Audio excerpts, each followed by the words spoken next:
दोस्तों स्वागत है आपका हमारे YouTube चैनल वैदिक ज्ञान पर। चलिए शुरू करते हैं आज की मनोरंजक व ज्ञानवर्धक कहानी। शकुनी महाभारत के उन पात्रों में से एक है जिसको हमेशा ही शक की नज़र से देखा जाता है। महाभारत के खलनायकों में शकुनी मामा का नाम सबसे ऊपर आता है, जिसने हमेशा ही दुर्योधन के दिमाग में पांडवों के लिए जहर भरा था।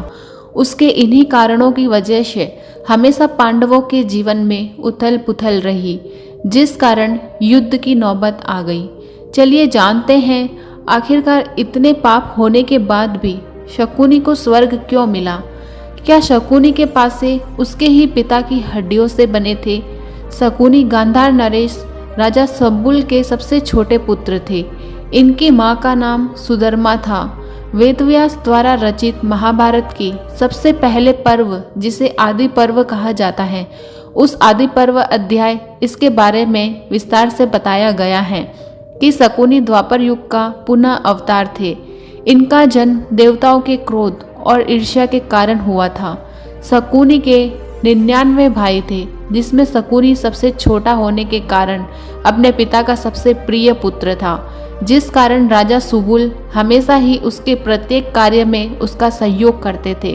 शकुनी की एक बहन भी थी जिसका नाम गांधारी था। एक बार राजा सुबुल ने एक भव्य यज्ञ का आयोजन किया। उस यज्ञ में उन्होंने भगवान शिव को भी आमंत्रित किया था। यज्ञ के बाद वहां मौजूद एक ब्राह्मण ने गांधारी को देखकर बोला, इस कन्या की कुंडली में तो एक दोष है, जिस कारण से जिस किसी के साथ इसका विवाह होगा उसकी मृत्यु हो जाएगी। राजा सुबुल ये बात सुनकर गहरी चिंता में पड़ गए। इस दोष को खत्म करने के लिए राजा सुबुल ने एक उपाय ढूंढा। उन्होंने अपनी पुत्री का विवाह एक बकरे के साथ करवा दिया, जिसके बाद उस बकरे की बलि दे दी गई, जिससे गांधारी की कुंडली का वो दोष खत्म हो गया। कुछ समय बाद गांधारी के लिए हस्तिनापुर के राजा धृतराष्ट्र का रिश्ता आया। धृतराष्ट्र के अंधे होने के कारण शकुनी इस विवाह के खिलाफ हो गया और अंदर ही अंदर तिल मिलाने लगा। अपने पिता से कहने लगा, पिताश्री, मैं मानता हूँ कि धृतराष्ट्र का साम्राज्य बहुत बड़ा और शक्तिशाली है, परंतु आप ही सोचे, वो तो अंधे हैं, उन्होंने कभी संसार को नहीं देखा, उनके सारे फैसले उनका भाई पांडु करता है। हम ऐसे साम्राज्य में अपनी बहन को नहीं भेजेंगे। शकुनी की ऐसी बातें सुनकर भीष्म बड़े क्रोध भरे स्वर में बोले, राजा सुबुल, शायद तुम्हारा पुत्र हस्तिनापुर की ताकत को नहीं जानते। तभी भीष्म राजा सुबुल से कहते हैं, मैं चाहूँ तो अभी के अभी आपके राज्य पर आक्रमण करवा सकता हूँ। राजा सुबुल को भीष्म की ताकत का पूरा अनुमान था। कुछ समय में ही गांधारी का विवाह धृतराष्ट्र के साथ हो गया। गांधारी की सुंदरता पूरे गांधार प्रदेश में होती थी, खास तौर पर उनकी सुंदर आंखों की, जिस वजह से वो अत्यंत सुंदर दिखती थी। गांधारी, जिसे गांधारी ने अंधकार में धकेल दिया था, क्योंकि धृतराष्ट्र भी अंधा होने के कारण अंधकार भरा जीवन जीता था, जिस कारण गांधारी ने भी अपनी आंखों पर हमेशा के लिए पट्टी बांध ली थी, जिससे शकुनी बिल्कुल ना खुश थे। सब कुछ बहुत अच्छे से चल रहा था। एक दिन धृतराष्ट्र को गांधारी के दूसरे विवाह के बारे में पता चल गया तो धृतराष्ट्र क्रोध से तिलमिला उठे। धृतराष्ट्र से ये धोखा उन्हें बर्दाश्त नहीं हुआ कि उनकी पत्नी का पहले किसी और से विवाह हुआ था। उन्होंने गांधार पर हमला कर राजा सुबुल के पूरे परिवार को बंदी बना लिया और काल कोठरी में डाल दिया, और सजा के तौर पर एक इंसान को जितना खाना दिया जाता था उतना ही खाना दिया जाता था। इतने बड़े परिवार का पेट भला एक मुट्ठी अन्न से कैसे भर सकता था। तब राजा सुबुल सोचने लगे, ऐसे तो मेरा पूरा परिवार मर जाएगा। राजा सुबुल सोचने लगा, इतने से अन्न से किसी का पेट नहीं भरेगा, जिसके लिए उन्होंने एक उपाय सोचा। हर दिन केवल एक ही व्यक्ति को अन्न खाने को मिले तो उसका वंश खत्म होने से बच जाएगा, और जो धृतराष्ट्र से हमारी मृत्यु का बदला लेगा। इसलिए राजा सुबुल ने अपने बेटों की परीक्षा लेने की सोची कि मेरे सभी पुत्रों में सबसे ज्यादा बुद्धिमान कौन है, जो धृतराष्ट्र से अपने पूरे परिवार का बदला ले सके। राजा सुबुल ने अपने पुत्रों को बुलाया और एक हड्डी और एक धागा दिया, और सभी को इस धागे को बिना छुए जो एक छोर से दूसरे छोर तक लेके जाएगा उसे ही भोजन मिलेगा। परंतु कोई भी ऐसा नहीं कर पाया।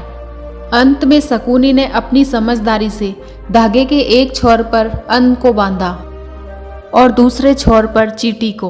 अन्न का पीछा करते हुए चींटी एक छोर से दूसरी ओर चली गई और इस तरह चींटी के साथ धागा भी एक छोर से दूसरी तरफ चला गया। इस तरह उसने अपनी समझदारी दिखाई और इसलिए उसे जीवित रहने के लिए एक मुट्ठी अन्न मिलता था, जिसे खाकर वो बच गया। एक एक करके उसने अपने सारे भाइयों को मरते हुए देखा और अंत में जब जब सिर्फ राजा सुबुल और शकुनी ही बचे थे और जब राजा सुबुल का अंतिम समय निकट आया, तब उन्होंने धृतराष्ट्र अपनी मृत्यु के बाद शकुनी को आज़ाद कराने की विनती की। धृतराष्ट्र ने ऐसा ही किया, जो उसके जीवन की सबसे बड़ी गलती कहलाई। इधर राजा सुबुल जब अपनी देह का त्याग करने वाले थे, तो उन्होंने शकुनी की एक टांग तोड़ दी, जिससे उसे ये देखकर हमेशा याद रहे कि उसे अपने परिवार का बदला लेना है। राजा सुबुल ने फिर शकुनी को कहा, बेटे, मेरे मरने के बाद मेरी रीढ़ की हड्डी के तुम पासे बना लेना। जिस तरह मैंने हमेशा तुम्हारी हर बात मानी है, उसी तरह ये भी तुम्हारी हर बात मानेंगे। तुम जिस अंक को सोचकर पासे फेंकोगे, वही अंक तुम्हें प्राप्त होगा। यही पासे तुम्हारे परिवार वालों की मृत्यु के प्रतिशोध का हथियार बनेंगे। इन पासों से ही तुम्हें अपने मकसद में कामयाबी मिलेगी। राजा सुबुल की मृत्यु के बाद और धृतराष्ट्र ने शकुनी को कारागृह से रिहा कर दिया। गांधारी के कहने पर शकुनी को हस्तिनापुर में रहने की अनुमति दे दी। अपने पिता की मृत्यु के बाद शकुनी ने अपने पिता की हड्डियों के पासे बनवा लिए और वहीं पासे आगे चलकर महाभारत के युद्ध का कारण बने। शकुनी अपनी मीठी मीठी बातों के बल से ही दुर्योधन का प्रिय मामा बन गया और उसके मन में पांडवों के प्रति जहर घोलने लगा। शकुनी ने अपने परिवार को अपने सामने तड़प तड़प के मरते हुए देखा था, जिससे भूलना उसके लिए नामुमकिन था। आगे चलकर शकुनी ने इन्हीं पासों के जरिए ही अपने 100 भाइयों की मृत्यु का बदला धृतराष्ट्र के पुत्र दुर्योधन और उसके 100 भाइयों को मार कर लिया। शकुनी ने दुर्योधन के साथ मिलकर अनेकों चालें चली। दुर्योधन ने शकुनी के कहने पर ही भीम को जहर देने की योजना बनाई थी। पहले भीम के भोजन में विष मिलाया और बाद में सभी को गंगा तट पर उत्सव के लिए आमंत्रित किया और भीम को गंगा के ऊंचे तट से धकेल दिया था। पांडवों को वारणावत भेजना भी शकुनी की एक चाल थी। शकुनी ने लाक्षागृह को लाख का बनवाया था, जिससे पांडव जब लाक्षागृह में रहने आए तो उसे बड़ी आसानी से लाक्षागृह को जलाकर पांडवों को जिंदा मार सके। परंतु जब पांडवों के मामा विदुर को इस बात का पता चला, तो उन्होंने पांडवों को संदेश भिजवाकर शकुनी की पूरी योजना का खुलासा कर दिया, जिससे पांडवों ने लाक्षागृह में सुरंग खुदवाई और सुरंग के माध्यम से लाक्षागृह से बाहर निकल गए और जंगल में पहुंच गए। और इधर शकुनी ने पूरे हस्तिनापुर में खबर फैला दी कि पांडव लाक्षागृह में जलकर मर गए। तीसरी और सबसे खतरनाक योजना, जब युधिष्ठिर को इंद्रप्रस्थ का राज्य मिल गया और पांडव सुखपूर्वक रहने लगे, जिसके चलते उन्होंने राजसूय यज्ञ किया, जो शकुनी से बर्दाश्त नहीं हुआ, तब उसने दुर्योधन के साथ मिलकर ध्रुत क्रीड़ा यानी जुए के खेल का आयोजन करवाया और शर्त ये रखी गई कि पासे हमेशा शकुनी मामा ही फेंकेंगे।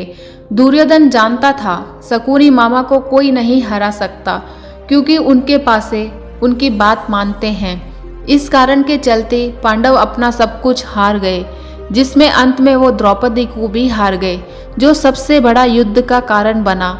इस हार के बाद ही पांडवों को वनवास में रहना पड़ा, जिसके बाद कौरवों पांडवों का युद्ध हुआ और युद्ध के दौरान शकुनी के साथ उसके तीनों पुत्र भी मारे गए।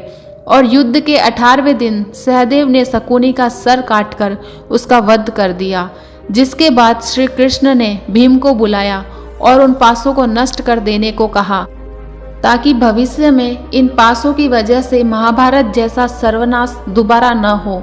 जब श्री कृष्ण भीम से यह बात कर रहे थे, तभी अर्जुन वहीं से गुजर रहे थे।